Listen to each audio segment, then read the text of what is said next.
तो स्वागत आप सभी का सोलो लेवलिंग रैग्नारॉक के एक और नए एपिसोड में। तो लास्ट एपिसोड में हम लोगों ने देखा था कि सुहो जो होता है वो यूजिन से मिलने के लिए आया होता है। एंड इस एपिसोड की शुरुआत में हमें यूजिन के ब्यूटीफुल वर्ल्ड वीआर गेम के बारे में बताया जाता है। साइड स्टोरी में हमने देखा था कि यूजिन ने इस गेम को बनाया था। प्रेजेंट में यहाँ पे ये गेम 4 सालों से बहुत ही ज्यादा पावरफुल है। आगे हमें सुहो यूजिन से मिलने के पहले का सीन दिखाया जाता है। यहाँ सुहो यूजिन के कंपनी में बस आया ही था। कंपनी का एक स्टाफ सुहो को कहता है, क्या आप संग सुहो हैं? सुहो कहता है हाँ। आगे वो बंदा कहता है, मैं आपका ही वेट कर रहा था। सीईओ ने मुझे बताया था कि आज एक इम्पोर्टेंट गेस्ट आने वाले हैं, प्लीज यहाँ पर आइए। सुहो अपने मन में कहता है, अंकल के कंपनी में यह मेरा पहली बार आना हुआ है। अंकल की कंपनी में इतने सारे अवेकन क्यों हैं? यह बंदा कहता है, आप थोड़े हैरान होंगे क्योंकि हमारे पास काफी सारे अवेकन एम्प्लॉइज हैं। हर कोई अवेकन डंजन में जाकर अपनी जान जोखिम में डालना पसंद नहीं करता। अगर अच्छा पेमेंट मिलता है तो वो मिशन पे सिर्फ गार्ड का काम करने के लिए जाते हैं। सुहो पूछता है, क्या कोई ऐसा मिशन है जिससे गेम कंपनी हंटर को बुलाने की रिक्वेस्ट कर सकती है? बंदा कहता है, एक प्रोजेक्ट है जिस पर हमारी कंपनी अभी तक काम कर रही है। मैं आपको डिटेल्स तो नहीं बता सकता।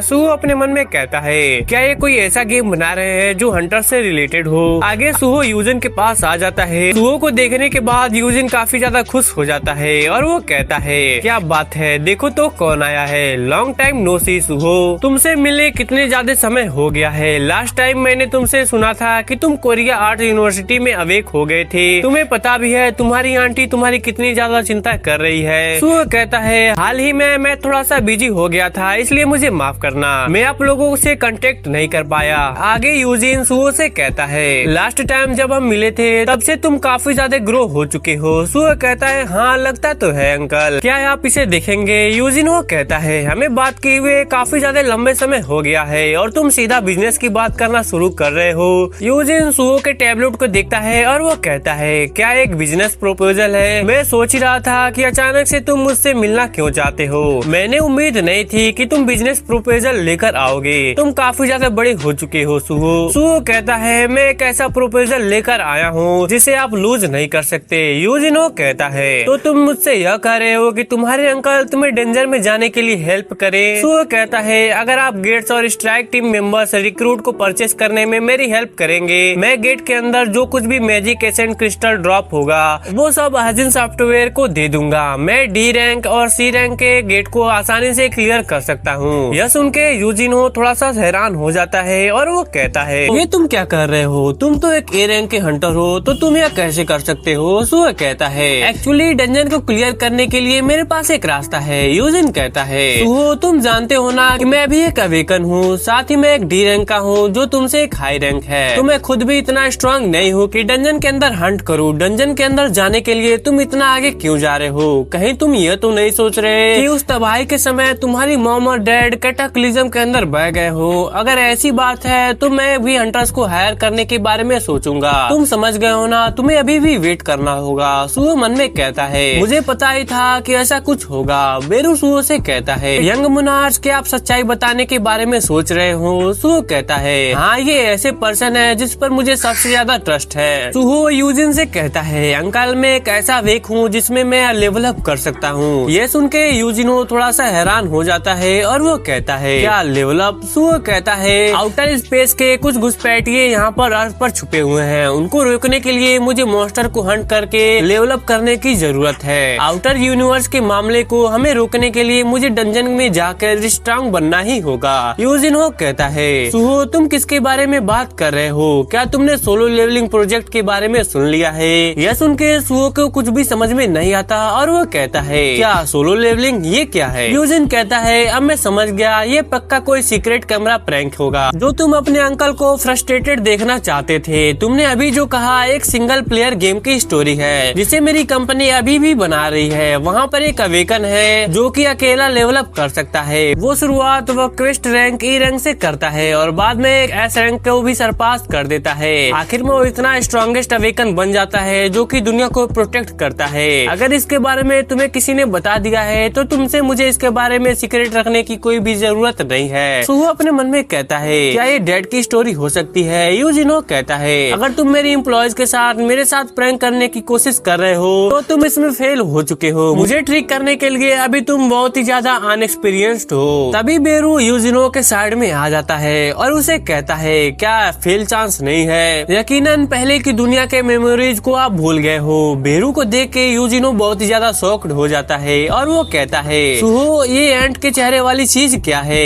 बेरू सुहो से कहता है यंग मुनाज क्या मैं आपकी हेल्प करूँ। सुहो कहता है हाँ अब कोई भी रास्ता तो नहीं है। बेरू यूजिनो से कहता है भूले हुए समय में आप मेरे किंग के सबसे अच्छे दोस्त हैं। सारे ह्यूमंस में सिर्फ आप ही हैं जिन्होंने किंग की बहुत सारी बैटल्स को देखा है। वो मेमोरीज आपकी सोल में अभी भी दबी हुई है। यूजिनो कहता है क्या यह सब तुम क्या कर रहे हो। बेरू सुहो की दी हुई की को निकालता है और वो कहता है शब्द में बताने से अच्छा है कि हमें करके दिखाओ। बेरू यूजिनो के चेस्ट के अंदर उस की को लगा देता है। यूजिनो जो होता है वो थोड़ा सा घबरा जाता है। हम देखते हैं कि यूजिन बहुत ही ज्यादा शॉक्ड हो चुका होता है। हम देखते हैं कि जो यूजिन होता है वो अकेले एक लोनली प्लेस पर होता है एंड उसके पास कोई स्वॉर्ड को लेकर धीरे धीरे आ रहा होता है। उस व्यक्ति को देखकर यूजिनो थोड़ा सा शॉक्ड हो जाता है और वो कहता है क्या मैं। हम देखते हैं कि यूजिनो को वो सारी पुरानी मेमोरीज याद आने लगती हैं जो कि संजिनो के साथ उसने बिताई होती है अपनी पुरानी लाइफ में। एंड यह सब देखने के बाद यूजिनो के आंखों में से आंसू निकलने लगते हैं। वो अपने सीट से खड़ा होता है और वो कहता है अगर ऐसी बात है कि मैं जिनू से इस वर्ल्ड में मिल सकता हूँ। हम देखते हैं कि सुहो बेरू से कहता है बेरू तुमने क्या किया। बेरू कहता है कि डरने की कोई भी जरूरत नहीं है। वह कहता है कि यूजिन ने अपने पुराने वर्ल्ड की जो सारी मेमोरीज हैं वो उसको रिकवर कर चुका है। वह कहता है मैं देख सकता हूँ कि जिनू की ताकत की कोई भी सीमा नहीं है। तुम उसके बेटे हो और तुम्हारे भी पास वही है। तो वो कहता है हाँ हालांकि यह थोड़ा सा अलग है। आउटर स्पेस के जो गॉड्स हैं वह यह सोच रहे हैं कि वह इस वर्ल्ड को उन लोगों से रक्षा करा रहे हैं जिन्हें इथेरियंस के नाम से जाना जाता है।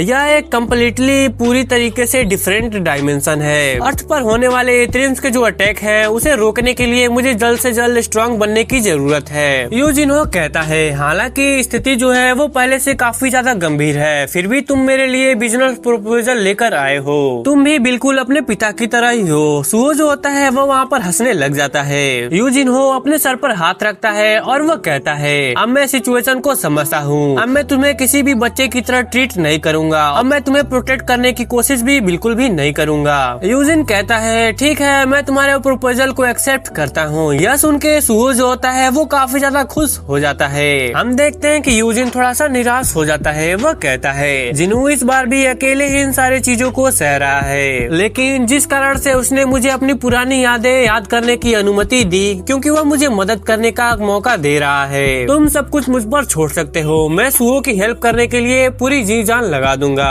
उसके बाद हम लोग सुहो को देखते हैं जो कि डंजन के एक रेड पर आया होता है। वहाँ पर बाकी सारे मेंबर्स होते हैं। वह सुहो का ही वेट कर रहे होते हैं। सुहो उन सभी हंटर्स को देखकर अपने मन में कहता है यह सभी स्ट्राइक टीम मेरे अंकल ने हायर की है। रिक्वायर्ड मेंबर्स को फुलफिल करने के लिए उन्होंने इन सभी को हायर किया है। उन्होंने एक बहुत ही अच्छा काम किया है। उन हंटर में से एक हंटर सुहो से कहता है क्या तुम सच में स्ट्राइक टीम में शामिल होने के लिए मुझे सचमुच में 40 लाख दोगे लेकिन मुझे गेट में प्रवेश नहीं करना है। सुहो कहता है हाँ यही सच है। वह हंटर सुहो से कहता है क्या तुम अकेले ही जा रहे हो। हम देखते हैं कि वह हंटर अपने मन में कहता है कि मैं नहीं जानता कि तुम अपने स्किल्स पर इतने ज्यादा कॉन्फिडेंस क्यों हो लेकिन तुम इन गेट्स को अंडर एस्टिमेट करने की कोशिश कर रहे हो। खैर अगर तुम्हें लगता है कि तुम यह नहीं कर सकते तो तुम मुझे किसी भी टाइम यह बता सकते हो। सुहो उस हंटर्स को थैंक यू कहता है और गेट के अंदर एंटर करने लगता है। वह कहता है अगर मुझे हेल्प की जरूरत होगी तो मैं आपको बता दूंगा। हम देखते हैं कि सुहो, एसेल, ग्रे और बेरू एक साथ गेट के अंदर एंटर कर जाते हैं। गेट में एंटर करते ही उन सभी के सामने काफी सारे मॉन्स्टर अपीयर हो जाते हैं। सुहो जो होता है वो उन सभी को खत्म करने के लिए रेडी हो जाता है। वो कहता है चलो अब लेवल अप करने का टाइम आ चुका है। उसके बाद सीन चेंज होता है और हमें ली मिंगसन को दिखाया जाता है। वो वहाँ पर मास्क लगा के उस आउटर स्पेस वाले बच्चे से मिलने के लिए आया होता है। हालांकि अंदर जाते ही एक सेक्रेटरी मिशन को पहचान लेता है। वो कहता है अरे मैंने आपको न्यूज में तो देखा है, आप रीपर गिल्ड के ली मिंगसन तो नहीं। मिंगसन को सबसे अच्छे से बर्ताव करने का नाटक करना पड़ता है, इसलिए वो उसे कहता है मुझे पहचानने के लिए थैंक्स। आगे मिंगसन अपने मन में कहता है मैं यूजिन कंस्ट्रक्शन के वाइस सीईओ का बेटा बन के पैदा हुआ था। मैं एक सुपर इलाइट था। शुरुआत में ही मैंने सेलिब्रिटी के डेब्यू करके दुनिया में एडवर्टाइज किया था। मेरी जो ग्रोथ थी वो बहुत तेजी से चल रही थी। जल्दी मैं प्रिंस ऑफ एशिया के नाम से जाने लगा था। ग्रेट कैटालिज्म के बाद मैं एक एस रंग के साथ अवेकन हुआ था। मुझे लगा था कि मेरी जो जो जिंदगी है वो वैसे ही आगे चलती रहेगी। लेकिन तब मेरा ड्राइवर लिम टाइगो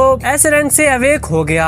अगर आप इसलिए भूल गए हो तो मैं आपको बता दूं, ये सोलो लेवलिंग में भी एक एस रैंक का था। ये फेट गिल्ड का गिल्ड मास्टर था, जहाँ पर टाइगो मिंगसन से कहता है मैं एस रैंक से अवेक हो चुका हूँ। अब जबकि मैं ओल्ड होता जा रहा हूँ तो मैं सोच रहा हूँ कि जितनी जल्दी हो सके उतना जल्दी हंटर बन जाऊँ। ले मिंगसन कहता है अरे हाँ, तुम तो एक एस रैंक से अवेक हुए हो ना। हल्टर गिल्ड ने मुझे गिल्ड तैयार करने के सजेस्ट किया है, क्या तुम मेरे गिल्ड में ज्वाइन होना चाहते हो? प्रेजेंट वाला लीक कहता है मैं ए रैंक से और मेरा ड्राइवर एस रैंक से अवेक हुआ। उस दिन से ही मुझे यकीन हो गया था कि यह जो दुनिया है वो टूटने वाली है। कैपिटलिज्म के बाद पासा उल्टा पड़ गया, फिर चाहे इसके लिए मुझे डीमन से ही क्यों ना हाथ मिलाना पड़े। ली मिंगसन उस आउटर स्पेस वाले लड़के के पास आ जाता है और वो उसे कहता है तुम थोड़े बदले हुए से लग रहे हो। लास्ट टाइम मैंने तुम्हें जब देखा था तो तुम काफी छोटे से बेबी थे। उस समय से तुम काफी ज्यादा ग्रो हो चुके हो, यहाँ तक तुम्हारा माना भी बढ़ चुका है। प्लान के हिसाब से तुम अच्छे से ग्रो हो रहे हो। वह बच्चा कहता है मैंने तुमसे पहले भी कहा है यह मेरा ग्रोथ नहीं है, मैं बस अपनी स्ट्रेंथ को रिकवर कर रहा हूँ। डायमेंशनल ट्रेवल के वक्त पावर की प्रॉब्लम को सॉल्व करने की वजह से मैंने अपनी ओरिजिनल बॉडी को स्प्लिट कर दिया। स्ट्रेंथ और पर्सनालिटी को फ्रेगमेंट में डाल के मैंने इस दुनिया में भेज दिया था। उन्हें फ्रेगमेंट में से सबसे वीकेस्ट फ्रेगमेंट सबसे पहले यहाँ पर आया था, वो मेरा बेबी फॉर्म था। और अभी जो तुम मुझे इस वर्जन में देख रहे हो इसमें मैं अपनी सेकंड फ्रेगमेंट से फ्यूज हो चुका हूँ। मेरी मेमोरीज मेरी पर्सनालिटी में है और अभी तुम जिस फॉर्म में मुझे देख रहे हो इससे वो बीइंग बहुत ही ज्यादा अलग है। इसलिए मैं तुम्हें सलाह देता हूँ कि मुझसे ज्यादा फ्रेंडली मत रहना। ली कहता है मुझे पर्सनालिटी से कोई लेना देना नहीं है, तुम्हें तुम्हारा प्रॉमिस याद है ना? वह बच्चा कहता है वेल्थ फेम और ली टैगी को एस रैंक से हटाना। ली कहता है बढ़िया है, तो तुम्हें याद है। वह बच्चा कहता है वैसे तुम्हारा यहाँ कैसे आना हुआ? ली बताता है स्टार डस्ट मैन्युफैक्चरिंग में एक प्रॉब्लम हो गया है। सियोल में हैना गिल्ड जो हमें फायरवुड सप्लाई करता था और सिविल फैक्ट्री ये दोनों ही डिस्ट्रॉय हो चुके हैं, तो मैं आज स्टार डस्ट के लिए कुछ हेल्प मिल जाए इसलिए आया हूँ। वह बच्चा कहता है क्या उन पे अटैक हो गया? क्या तुमने ढूंढने की कोशिश की? क्या किसने किया है? ली मिंगसन कहता है मैंने सुना है कि जिस पर्सन ने हैना गिल्ड को डिस्ट्रॉय किया है वो एक हंटर था, उसने मास्क को लगाया था। वह बच्चा कहता है ली मिंगसन तुमने तो कहा था कि इस डिस्ट्रीब्यूशन में कोई भी प्रॉब्लम नहीं होगा। ली कहता है चलो यह सब तो होता ही रहता है, अगर इस पर ही अटके रहेंगे तो हम अभी भी आगे नहीं बढ़ पाएंगे। वह लड़का कहता है क्या फालतू पना है, मेरे पहले की पर्सनालिटी ने तुम्हें मोहरा चुन के कुछ गलत तो फैसला नहीं कर लिया था। ये सुन के मिंगसन को गुस्सा आ जाता है और वह डैगर को निकाल के लड़के के गले पर लगा देता है और वो उसे कहता है हे आउटर, मैं तुम्हारी तरह कोई ब्रेन वॉश खाली सेल नहीं हूँ, मैं एक एस रैंक का हूँ। अगर मेरी सटक गई तो तुम्हारी स्ट्रेंथ रिकवर होने से पहले ही तुम्हें खत्म कर दूंगा।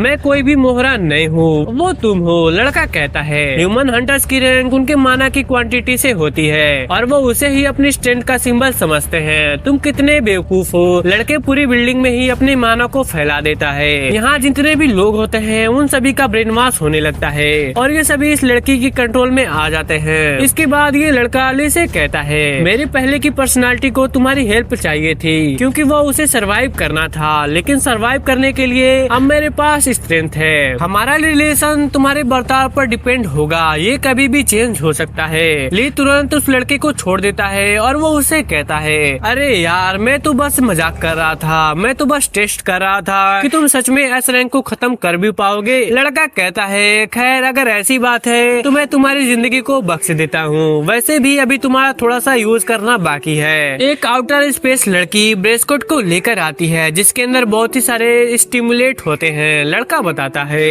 ये स्टिमुलेट हैं जो स्टारडस्ट से 100 टाइम मिलकर बने हैं। अगर तुम इन्हें रिड्यूस करते हो तो तुम्हें काफी सारी मात्रा में स्टारडस्ट को प्रोड्यूस कर सकते हो। ये उन स्टारडस्ट से अलग है जो सिर्फ लो रैंक के हंटर पर यूज किया जा सकता है। ये तुम जैसे ए रैंक पे भी इफेक्ट कर सकता है। क्या कहते हो, ट्राई करोगे? ली कहता है नहीं नहीं मैं कुछ ऐसा नहीं करने वाला। ली अपने मन में कहता है मैं कुछ ऐसा यूज नहीं करूंगा जिसके बारे में मुझे कुछ भी पता नहीं है। ली यहाँ से जाने लगता है। जाते हुए वो अपने मन में कहता है मैंने शायद एक अनइमेजेबल मास्टर को अर्थ पर अनलीज कर दिया है, पर छोड़ो मुझे इससे कुछ भी लेना देना नहीं है। आगे जब ली यहाँ से निकल जाता है तब ये लड़का कहता है मैं फील कर सकता हूँ जल्दी एक दूसरा भी फ्रेगमेंट आने वाला है।